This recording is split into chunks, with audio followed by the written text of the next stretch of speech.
got in Tiny Epic Game of Thrones, and it took me a little while to get through the rules, so I figured what we can do is go through the setup and the rules for each one. And because I got two expansions, but one's an actual different type of game. So let's talk about how to set up the game and also how to do the solo in this episode. Again, I thought it might be a good idea across the board to go through all the different rules and hope I don't mess anything up like I always do. But yeah, I did like what I saw when I was opening the box up. So this is not going to be an unboxing. This is purely going to be a setup and rules video. But again, I think it would be a good kind of exercise for myself, and if you guys are interested in picking the game up, or if you have it already and don't want to go through all the rules, this might be a good option for you. So anyway, let's go through it right now. How are we doing, everyone? So yeah, welcome back to another episode. You're not going to see my face in this one, but obviously in my other videos you'll have plenty of opportunity to see my face. I might do like a follow-up of this, like an intro and an outro kind of thing. But for this, this will be basically the frame, and we're going to go through a couple of episodes here because I didn't really do an unboxing with this one because there wasn't a whole lot to unbox with something like this. But I did want to go through a setup because this is a little bit more of a complicated game, and this reminds me a lot of Successors, except more streamlined. I really have to do a Successors how to play just for myself because there's not a whole lot of videos out there that show how to play. That's a really, really complicated game. But this is using some of that concepts, some of the mechanics for the cards, where the cards do multiple things. But we have two different versions here. Like even for a Tiny Epic, there's a lot of rules here. There's a lot of rules. And it does play solo mode, which is how I was able to play. And then the Fire and Ice one has additional rules where this is a co-op against the Night King. I really like this. I'm going to do a different episode on the setup and rules for that one. Mostly because this one has enough. Now, why do I have both of them sitting here? Because I kind of co-mingled the boxes to get them all back in. Because this also has the expansion of the additional characters in it. So we have a lot of stuff going on here. All right, so with this we have our tokens, which we're going to go over. We have our dice and our gold and also our vengeance tokens. These are the cards. I put them all in, obviously they came in wrapped. But these are the cards for the characters. And again, all of the expansion characters. I like the linen, which is what I'm going to do with my cards as well from Mythlords. And then this is kind of like the deck where it has three different things going on per card. And then I'm going to show you this stuff. And then the only thing I have in here that is not part of the actual expansion is the character. So I'm going to take those out. But everything else in here is the actual expansion. So we'll go over the expansion in the other video. So I'm just going to put that to the side right now along with the rule books in the other box. The quality of everything is always good. It has the same quality across the board with Tiny Epic. There's a few of the Tiny Epics I just wasn't a fan of. Like I think it's Tiny Epic Quest. I just couldn't get into that game. However, the Tiny Epic Detective one, I really liked that one. I thought that one was really, really good. This is kind of like my second favorite. I think this is decent, especially with the expansion, with the co-op expansion. So when you're doing setup, and we're going to put all this stuff to the side here so that I can set everything up at once. And so this is your score track. And then here you have all the houses. So this is an expansion, the Targaryens. Then you have the Lannisters. This is your scoring track. It has a solo, which I'll show you here. It has a solo on the other side, and this is your competitive on this side. So I'm going to show both. Let's put it on the competitive right now. This has your solo mode here on this side, and then this shows you the competitive. Again, I'll put this on the competitive side, and I'm going to show you all of the houses. So we're going to put Targaryen separate because that is an expansion. So you have Lannister and Tully, Baratheon,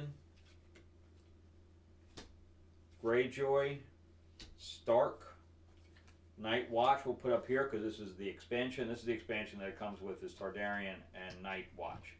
So we're going to put those to the side right now because those actually go from the other thing, but I don't want to get you guys confused. Tyrell. House Aaron is the only one that goes with every single game that's always picked, and there's no hero that goes with that. House Martell, in other words, you can't play this house as a player.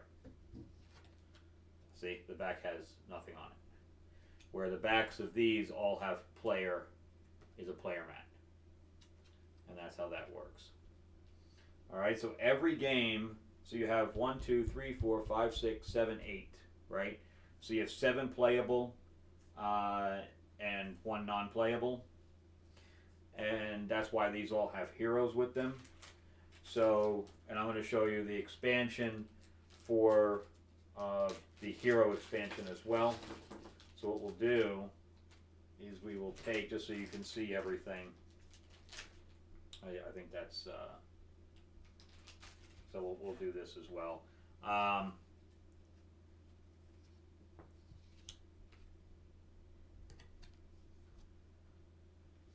thought that they had the actual figure on it, but I don't think they do. But I think that's Jon Snow. This is Baratheon. And I can hold them up as well. It's going to be tough to paint these. It's kind of like painting the Final Girl ones. This is House Tully. So yeah, so let me open up. Oh, that's where the figure is. Okay, so there's...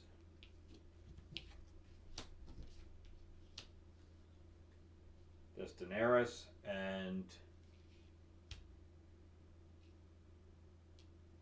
that's Jon Snow. Okay, and then we'll go through.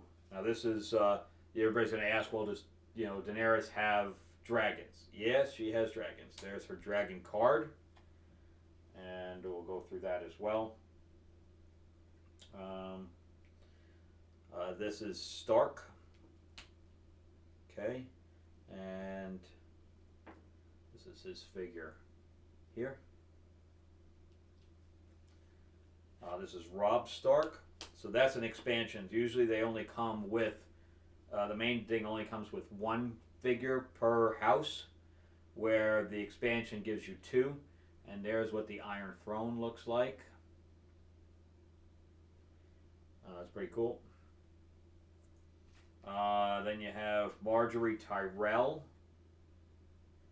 So Tyrell goes here. And there's her figure here. That's an expansion, by the way. This is the one that actually comes with the core game, which is Olenna. And that's her figure here. It's amazing I'm picking them up right there. Stannis Baratheon. This is an expansion because there is Robert. That's one that comes with it. And yeah, that is her for sure. Okay. From here we have Theon Greyjoy, which goes right here.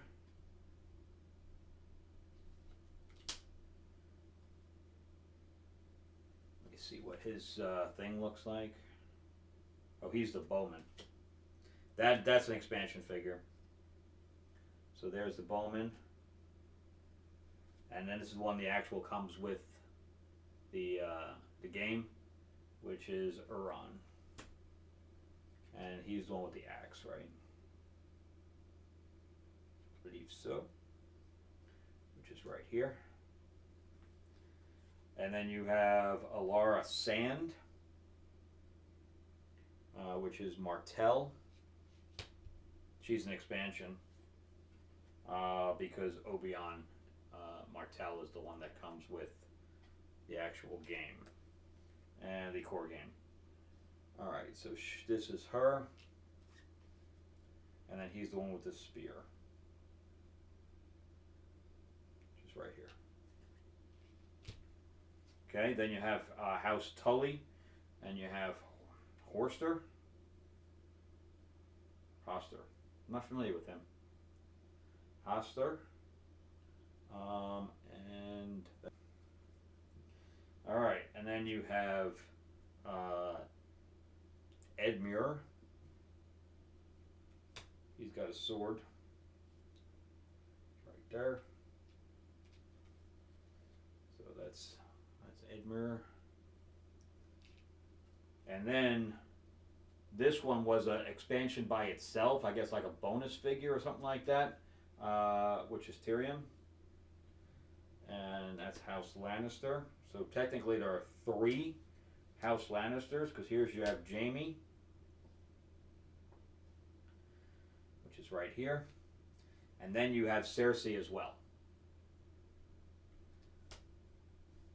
And this is her with the cup. Okay. And I have 2 extra figures here.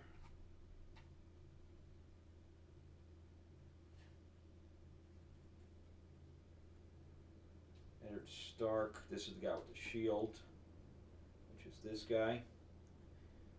And then this is her. Okay, so that's everything. So you have 1 for House Targaryen, and then you have Robb Stark for Night's Watch, and then you have 2 for Martell, nothing for House Arryn, 2 here for Stark, 2 for House Tyrell, 2 for Tully, 3 for Lannister, 2 for Baratheon, and 2 for Greyjoy. So that's everything here. All right, that's all the characters that you can choose from, and then each one of them has something different. Like this one here, her power, so this is her power here, allows you to place an egg which then hatches at the end of the round. This one here, he allows you to move or sail with an army and then gain 1 additional point if they win the battle. Oberon, move a hero you control and no other units into a battle, and then you get an extra bonus for doing that. And then you have Alaria, if that's how you say it, perform a recruit action, and we're going to talk about all that of a single power token for free, and then place it into an enemy domain, then start a battle. The only reason you really want to do that is if you had the revenge token, because the chance of you actually winning a battle like that, unless there's only 1 other character in there that's not a leader, and these 2 guys are gain 2 gold, and then take 1 power token from the token pool. Like, we'll explain all that, because I guess at this point it's not even worth going through because you don't know the rules. All right, but that's so I wanted to go through that for sure, and we'll put all the little characters away until I could do a setup. All right, so let's do a setup real quick, and then we'll pull these all back out. All right, so again, we won't use these because I want to show what it looks like without the expansions. So all of this is in the core game. All right, and then what these cards are, when it has the little gear around them, these are the NPC characters. So this allows you to play, and it has the same thing on the back, as an NPC, and it has every single character in here that I just went through. So you can play against any of them. All right, and then this is the solo deck, which we're going to discuss once we go into solo mode. All right, so that's it for that. All right, so let's pick the houses we're going to go through, and then we'll set the map up. All right, so let's push this to the side, and then from there we'll choose we'll set up like a 2-player game. Okay, and so let's say it's a 3-player game. Let's do that. Because the chance of you probably playing 2 is probably pretty slim. So let's say we're going to have House Stark, and House Lannister, and House Tyrell. Okay, so let's say that's the 3, right? Then from there, we're going to take 4 houses here. Okay, we could do them randomly, or you can choose. So let's say we have to choose that. So we're going to be choosing 3 out of this 4. So let's say we'll put House Greyjoy back in the box, and then we'll have these 4 here. Okay, now we will set up the map. All right, so the map has 2 different sides, one that has the things on it, one that doesn't. I don't know how you'd play with the ones that don't have the separations. And then each one of them shows northwest, southwest, east, that kind of thing. So I'm trying to do this upside down. So that's northeast.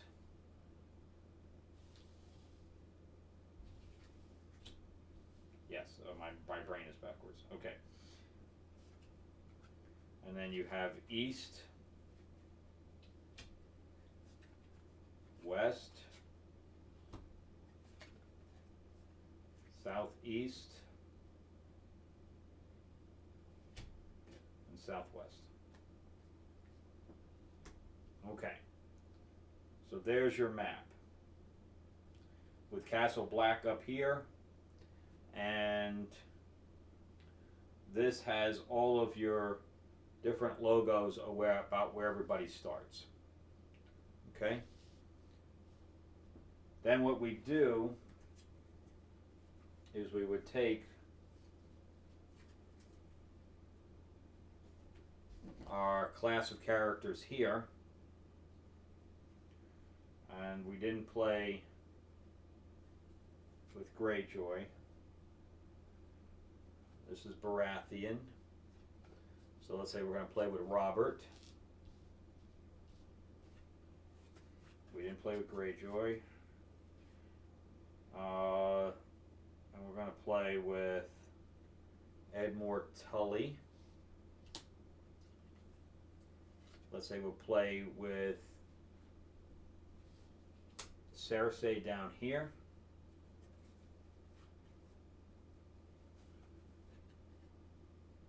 Alara over here.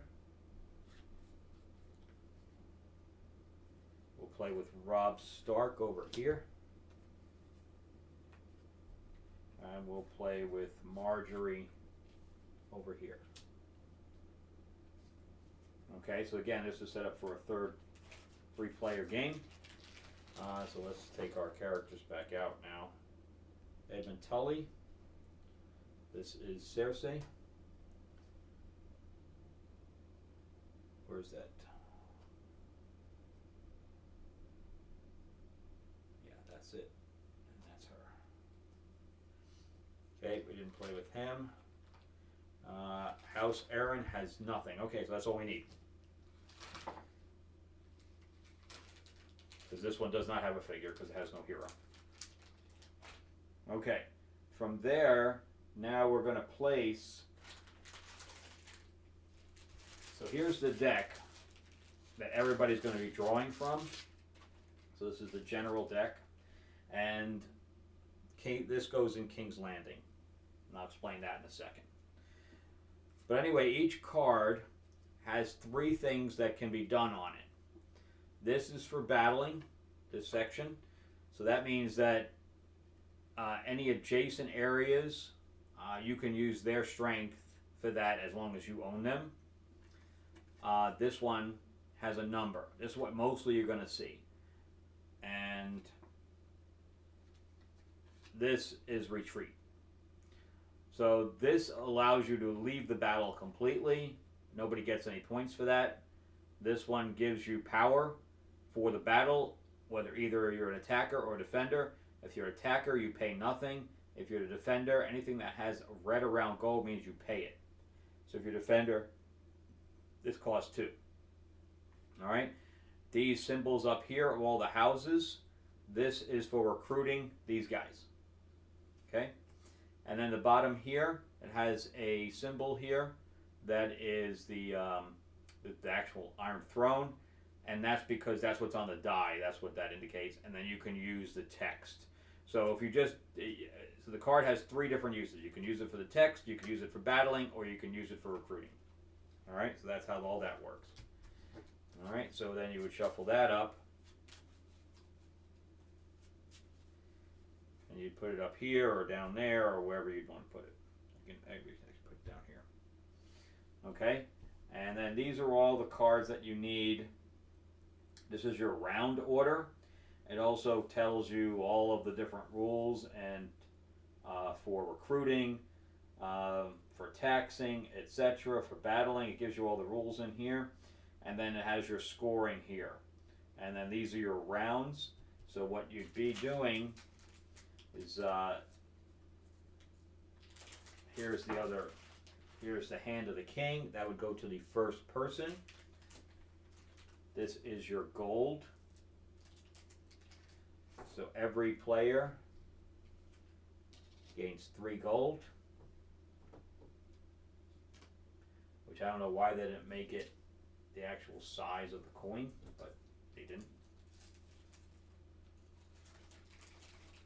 Okay, and then you only have 5 die. The extra 6 die comes with the expansion. So you put the die here, and then you put the 2 vengeance tokens here. Okay, that's the other piece of the setup. And then the last piece of the setup is all of this. And yes, there's a lot of it. There's a lot of it.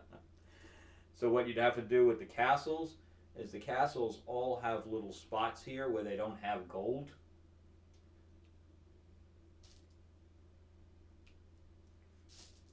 And castles cost money.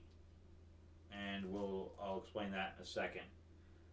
But they also, you have to have 3 castles to even get into King's Landing.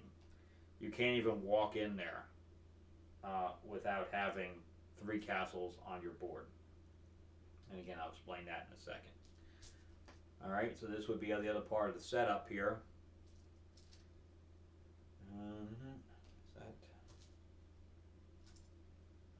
This is the meeple for the Iron Throne, which I don't need. Where is the last one? Right there. Okay, so that's your setup of that piece of the board.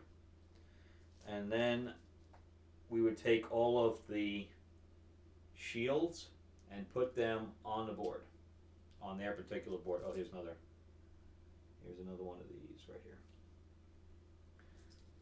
Okay, that Greyjoy we didn't use, so that would go back in the box. We also, let's see, yeah, it says Baratheon, so all of the Baratheons would go here. Where do their 9 go? So their 9, so let's start with Stark. Fill up these spaces here. And what these spaces are, and let me take Tyrell's out here. So if you can see, everything's all divided up here. by both the top and the bottom. So to recruit, they get more expensive to recruit as time goes on.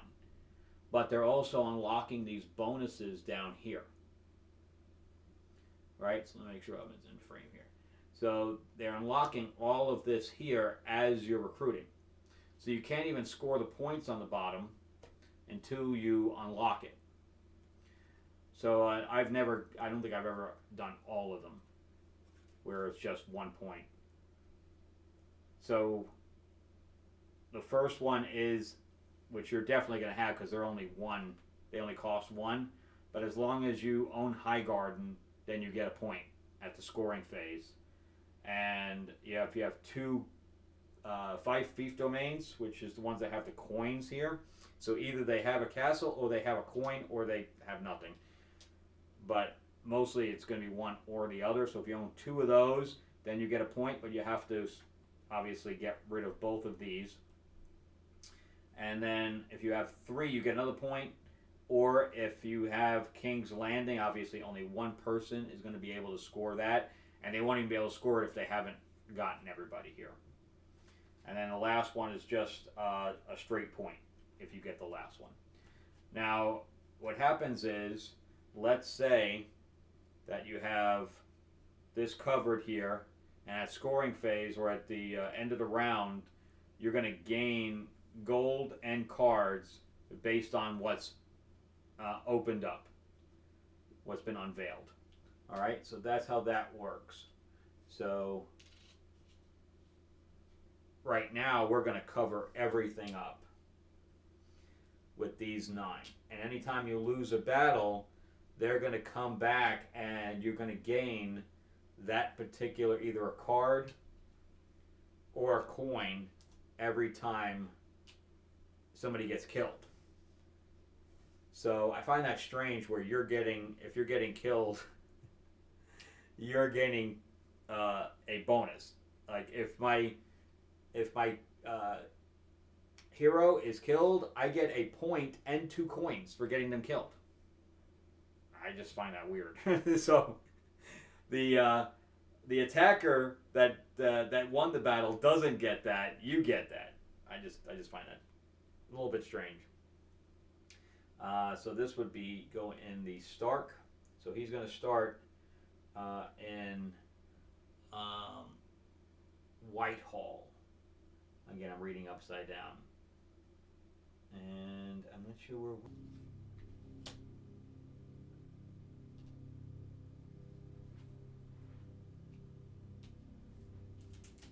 Okay, well that solves that mystery.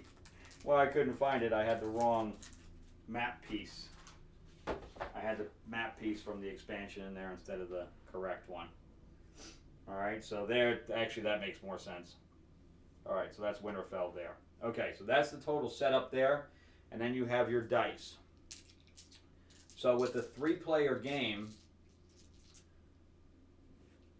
we are going to use...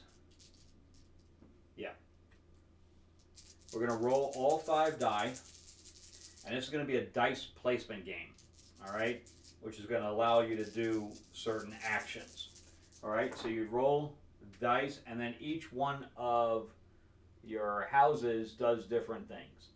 Like she can set aside to the Whisper, which is the, so here's your different sides. So there's your Whisper, which is the crow or whatever.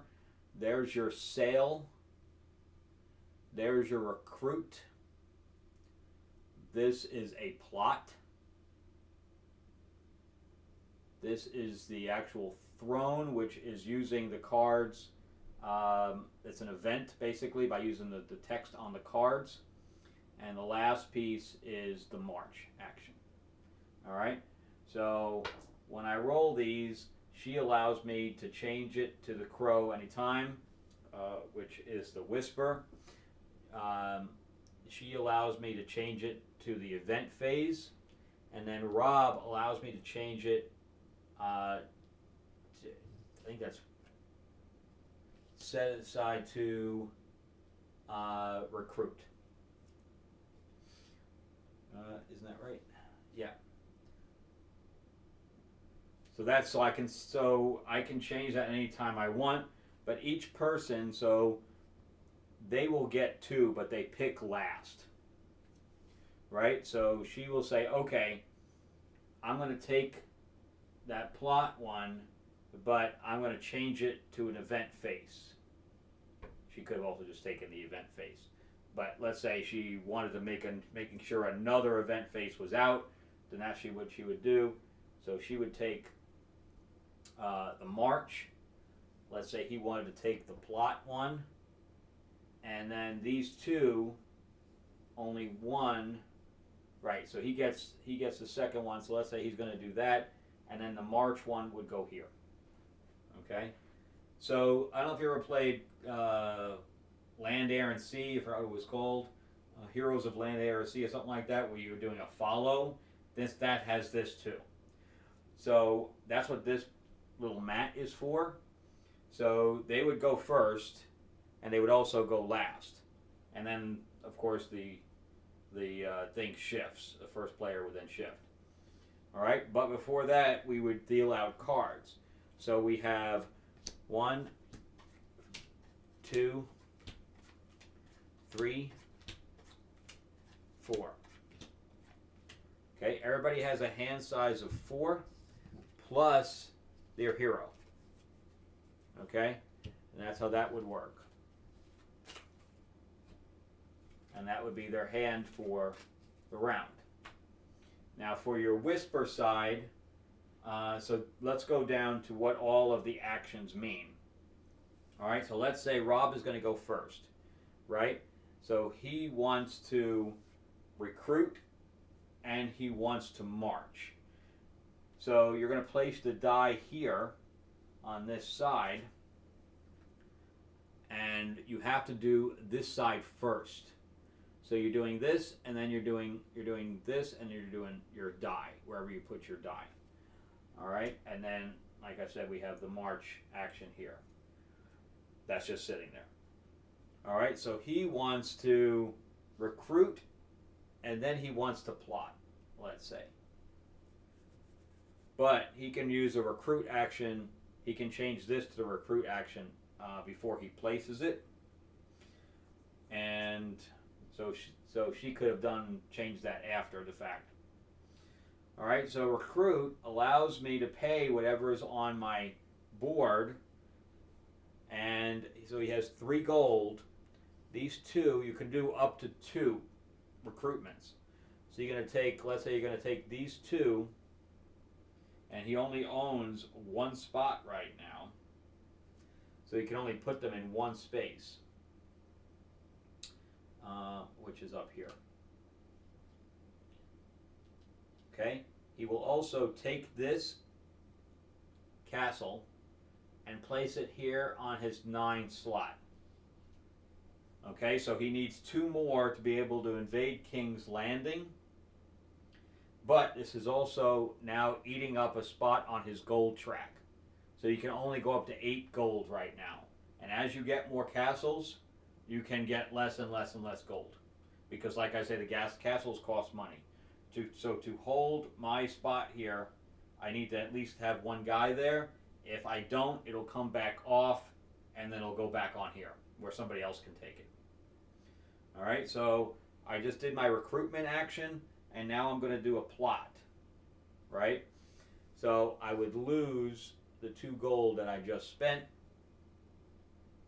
and now I can do a recruitment action. I mean a plot action. So the plots up here are the different, or the banners up here are the different plot actions you can take. So this is one's an expansion, of course. You might not want that to be in there if Daenerys isn't available. And of course, you can see that these are expansions because they have a little logo on the bottom. All right. So what they do is now I can take things from here and put them into my ally pool. But if they're not in the game, or if they're your symbol, then it costs 2 as opposed to 1. And if it's my symbol, I can choose whatever I want. But it costs me 2.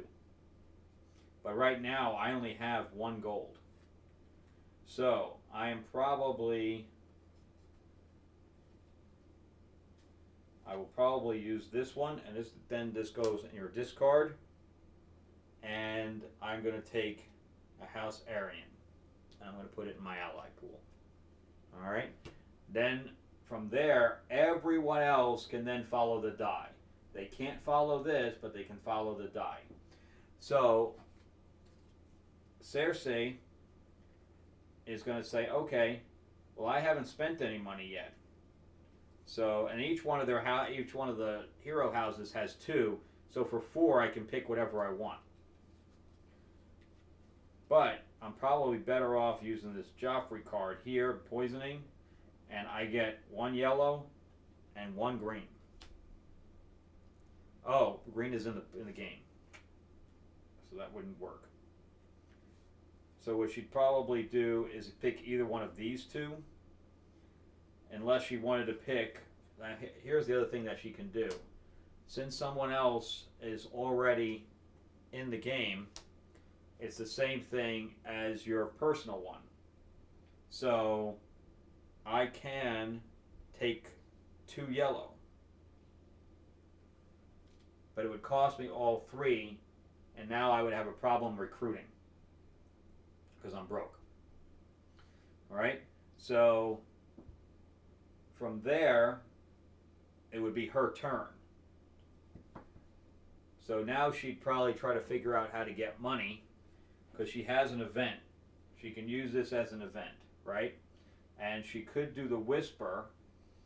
So how the whisper works, which is probably what you okay, so here, maybe she wouldn't even need to do that. So whisper means that I can get rid of all of my cards.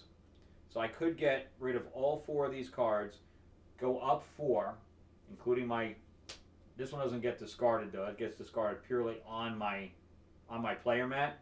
So I'd get rid of all 4, and then I draw back up to 4. So basically I'm recycling my cards for money. Alright? But I have this Drain the Coffers card, which allows me to gain 6 money. Okay? So what I could do... the problem is my event. That's the issue. Is that my event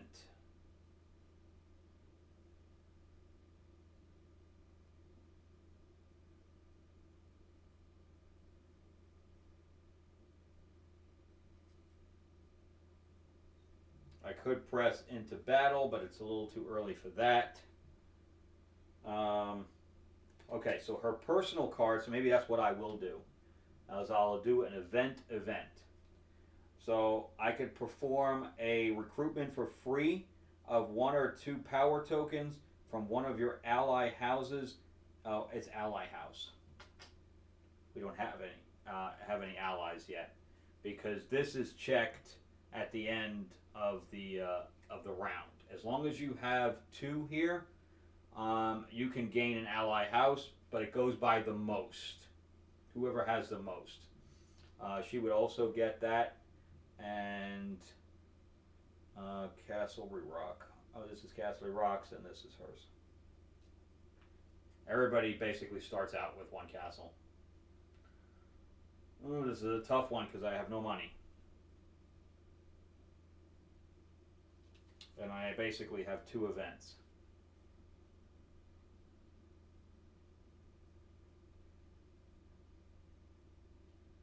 And I really don't want to move to the Reach, and I don't want to battle, and I can't perform a recruitment because I don't have any allies. So I probably did this prematurely, turned it to the face I think it was a March originally. No, it wasn't. I think it probably was a Whisper. It probably was this. So let's do that. So let's just keep it as the event. Let's do a Whisper to make some money. So I'll get rid of my personal card. I will keep the coffer one, and I will gain up to 4.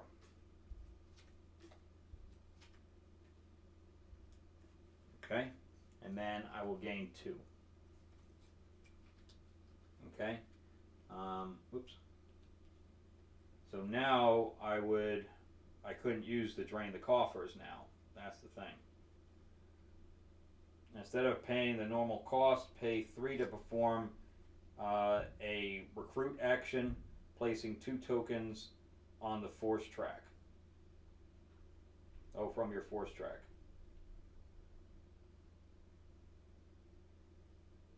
Okay, so I'm going to use that. That means, and again, that's the symbol of the thrones there to remind you that's what that event is. So I can pay 3 that I just got, and I can recruit the 2 people here I need. And it actually costs me more, but allows me to do it, where I couldn't do a recruit action prior to that. So I would have 2 people in Castle Rock. I can only have up to 3 at any given time. Right? So if you have more, at the end of your turn, you have to cull them. So, which means that they have to go back to your sheet if you have. I pulled this from the wrong side. They would have to go back to your sheet if you had too many, or they'd have to go back here. And then the last person here, she has her march action. So let's see if there's any cards that she'd like to use. Or she can turn that into money if she has to. But perform a march to start a battle. Again, it's too early for that because, I mean, she's sitting here in Highgarden. Cersei's there. So march action allows you to move up to 2 spaces. Okay.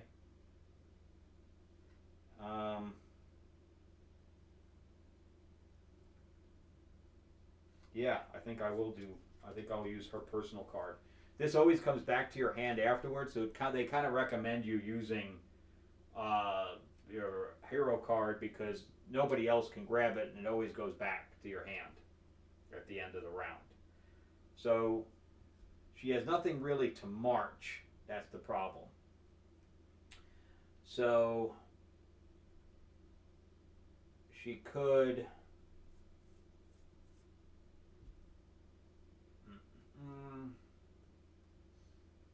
because this would have been ideal, but he took it.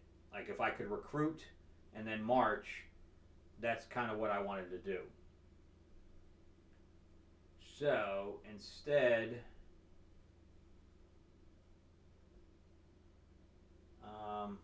the march action is going to be dead to me.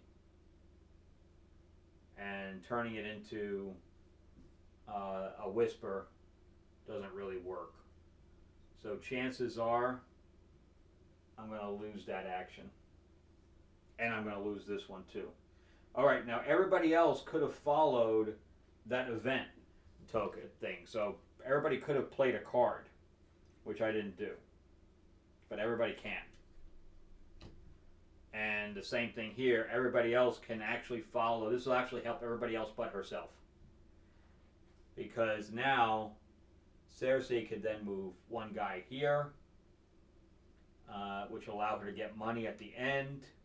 He'd probably do the same thing and move out here and go here. Or he can get another castle by going here. But at this point, we'd want to gain money. So that's what she'd do here.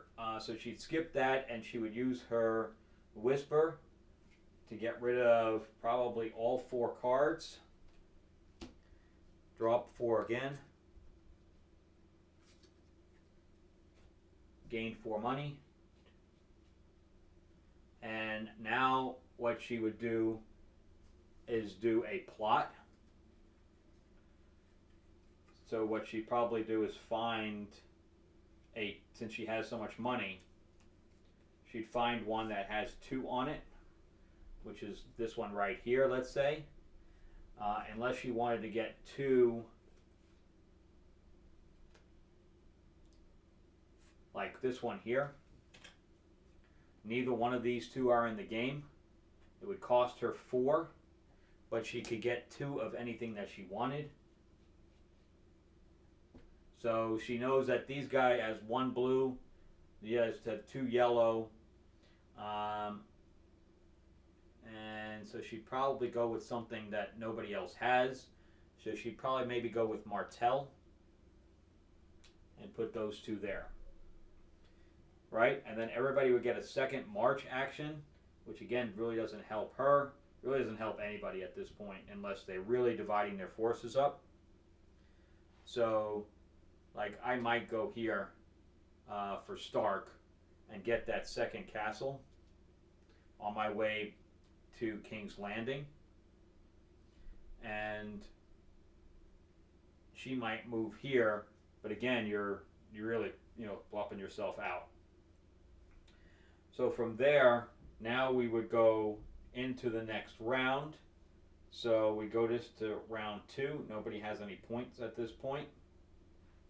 And now we would gain our money. So what we would do is for everything that we have here, we gain 1 coin. So right now he has 1 coin here. So he would go up 1, and then he would go 1 here, and then he would gain 1 card, which is also the good thing about the Whisper, because you'd be able to draw right back up. And then she would have, Cersei would have 2 coins, plus, I thought she got 2, she did. So she would get a coin and a card as well, so she'd be up to 4 and get a card. And right now she only owns that, so she's not getting any money at all. And she didn't recruit either. Okay, so now we would get our alliances, right? So now everybody who's got 2, if they have more than 2 here, so if he had 3, you would still get the alliance, except 1 would go back. You can only have 2 of any type on your board by the end of the round. And that's so they don't eat up this 9. All right, so now I would get this, and now I can start recruiting out of here. She would do the same thing. She would get this shield, and that's how that worked. So now she can start recruiting out of here too. And then she can also recruit their hero. Okay, so if you recruit the hero, it costs you 2 gold to do that. These all cost 1, and it tells you literally on the mat, and it also tells you on the mat that they're a strength of 1. Okay, so let's get into battle real quick, and that's pretty much the rules. So you're basically moving across the board. The Iron Throne here, the good thing about taking the Iron Throne, if you go in there, again, you have to have 3 castles, but you're also generating 2 gold per round. And on top of that, the defense here is +2, so it's like double castle. And if you put this on your board, it counts as 1 random or 1 trump, basically, for wild card is what I was going to say. For 1 wild for every single one of these external houses. So that would count as 3, or I think it actually is and. It counts as 1 of everything. So it's 3, it's also 1, so if I got another blue, I could rival this one if they had 2. The person whose turn order it is, if it's a tie, like let's say I had 2 yellow here, if I decided to take the 2 yellow, they would get it because they're first in turn order. And that's how that works. So the alliances are really great, and they can also change. Like now, let's say he has 2, but he got 3 yellows, right? So let's say it was like this, and he had the dude and everything else, like the hero was out, then he would take control of everything. I'm not sure if the actual hero goes back to to the thing. I have to read that. I don't know if you're changing alliances, if the hero stays on the board, or if the hero goes back to the house, and that's how that would work. Oh, I forgot to do her, but anyway, he would have another action, by the way. And so that's the game. That's the throne portion of it, which is really cool.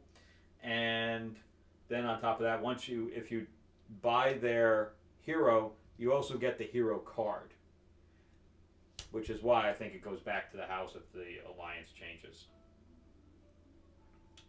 All right, pause for a second. Hey Google, stop. Hey Google, stop. All right, so the last thing I want to talk about is battling. If you ever enter a space with another figure in it, again, you can move as many of, like, let's say you're recruiting, and it looked like this with Cersei, and let's say she recruited 2 more characters in here.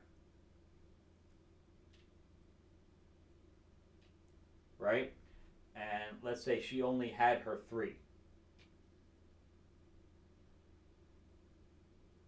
Okay? So she moved all of these guys in here. Alright, so she has a strength of 2, which is her hero, and then each one of these is 1. So her hero is 2, 3, 4, 5, 6, right? And Marjorie here has 2, 3, 4, and then 1 for the castle that's on her board, right? Because it's actually on the board where it says +1. So it reminds you, right? So I have 2, 3, 4, 5 to 6, right? Now everybody has their hand of cards, right? So let's say she only has 3 cards in her hand. Well, she has a 4 here, right? So she can use that, but that is going to cost her 2 gold to use, all right? This one here with the symbol on top means that for 1 gold, she could just draw the top card of the deck. So she would discard this one that has to pick the card from the deck, and whatever it is, which she would really be screwed by doing that because she's only got 1. So that would not be my first choice, to do it randomly where it's just a blind. And then Cersei, she has a 4 also. And if she had a retreat, she could also retreat. But without knowing anything, she would then put this card down of the 4. It costs her nothing because she's the attacker. And she'd pay 2, not knowing that she had a 4. She'd be like, there's only like number 5 is the highest there is. So he's like, well, I have a 4 too. So she would actually lose. So she would lose the battle. So these 2 would get discarded. She would lose the battle, which means that she would need to retreat. So she'd have to leave Highgarden with only 1 of her troops. The second one would go back on her thing. She would gain a card for that, because that's what's on the mat that she's covering up. It's either a gold or a card, one or the other. So if she does that, now she's weakened. Cersei is now here in Highgarden. However, she's over the 3 limit. So both of these guys would go back to her thing, and she would gain a card and a coin. Up to 4. She could only have up to 4 cards, plus her commander, her hero. So now we score a point, and that's how battling works. Very, very simple. But that's how all of the symbols on top work for battling.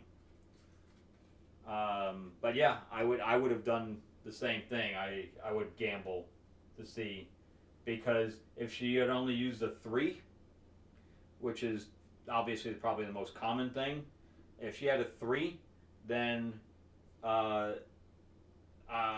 she would have won, because it would have been a tie. and ties go to the defender. All right, so now if, let's say, we had the same thing, except Cersei had, now let's say that was the map, right? And Cersei would actually already have this too because she owns them, right? Or let's say she had the Baratheon guy here, right? And they're allied. So this basically is hers. So let's say that's the thing, and then Cersei, I don't know if she has one of those cards. She does, her own card. And she used her own card to use that symbol. That means, so let's say she was in here with the other, like this, where they're both the same, and she dropped this card, which would discard in front of her. She would have 2, 3, 4, 5, 6, 7, 8, 9, 10. Because she's using all of the different things around her. And again, it would be that would be a retreat for me. That was because I know that she probably has that card, and I'm done. There's no fighting 10. So I would retreat with everything, and then Cersei would get no points for that, and everybody lives. So I just handed it to her, basically. I said, okay, bye. All right, so that's pretty much all of the rules. And you would play through 6 rounds, and then you would have 2 scoring rounds and a final scoring round. So let's say on round 3, going into round 4, anybody now who has the smallest, the lowest amount of points. So let's say it kind of looked like this. She would get the Vengeance token. And the Vengeance token would then, every time that she initiates a battle, she gets 1. Whether she wins or loses, she gets a point just by initiating.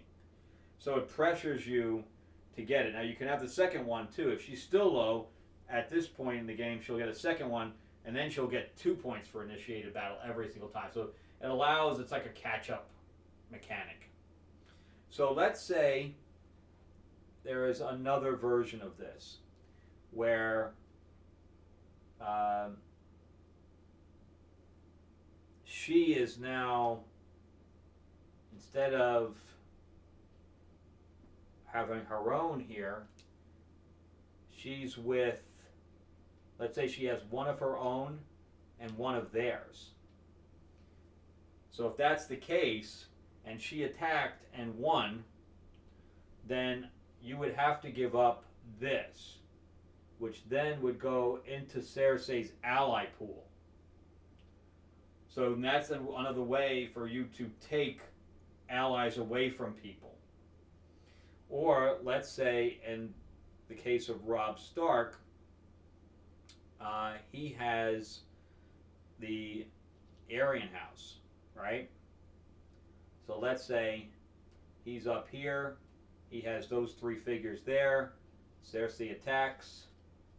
Let's say he attacked Castlery Rock, and it looked like that. And Cersei won. It's the same thing. This would go into her thing. He would have to retreat. So player character armies go back on their sheet. Any ally armies go to the winner's ally pool, and from there you have to cull them if you have more than 2, but that allows you to change. That's how you change. Another way for you to change, instead of just plotting, you can actually win battles against them and then have them all in your ally pool and take them away from other people. Alright, so I think that covers everything. It's a little bit intricate, but not that bad. I would say it's more of a medium type game. So you have your scoring here, and then this tells you your scoring right on the sheet. So you have your how many castles you control. If you have the most, then you get points. If you then you score the bottom here. So in this case, I would be able to get 1 for holding my Castle Rock, and 1 for having 2 areas that have fiefdoms, that have coins on them. So I'd get 2 points for that. And the scoring goes here with the arrow. It doesn't go back around. It goes into a snake type of situation. And again, that's basically every 3 rounds. And by round 6, the game's over. You have final scoring, and that's it. Now, as far as solo play is concerned, you're playing the same thing, except you're flipping this mat over. Solo mode can still have a character out there if you're playing 3 people. Like, this would be an AI. And how the AI works is, let's say it was Robb Stark. So instead of using Robb Stark's character here, what I would do is I would find Robb Stark's character in here, which gives them a different ability.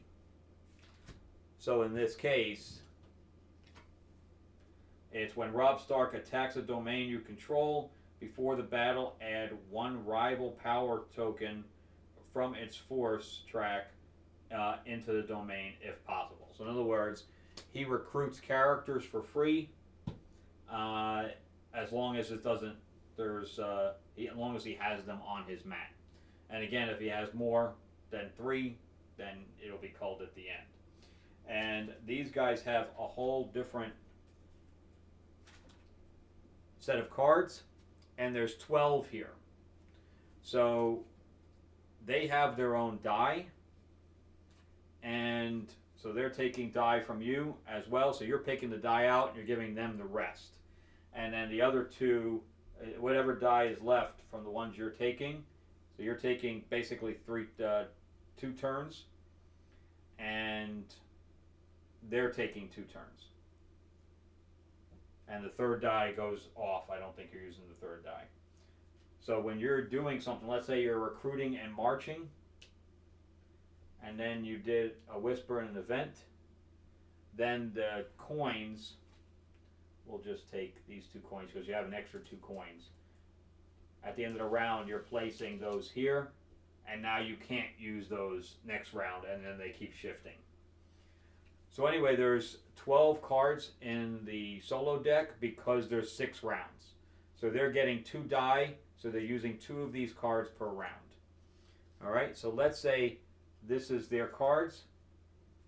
So after you take your turn, then they take theirs, and it has literally the symbols up top. Okay, a little bit of a glare. They have the symbols up top. So whatever the symbol is, this they do second. So here the march is with an event, and then I'll go down to the bottom here since it's an event, and I'll play this first. It says you must eliminate 2 of your units total from any domain adjacent to the rival's hero if possible. So he's a rival, and I am you. Whatever the word you is, that's me as a player. So I would have to do that first, and then it tells me to march. So let's say Robb Stark is over here.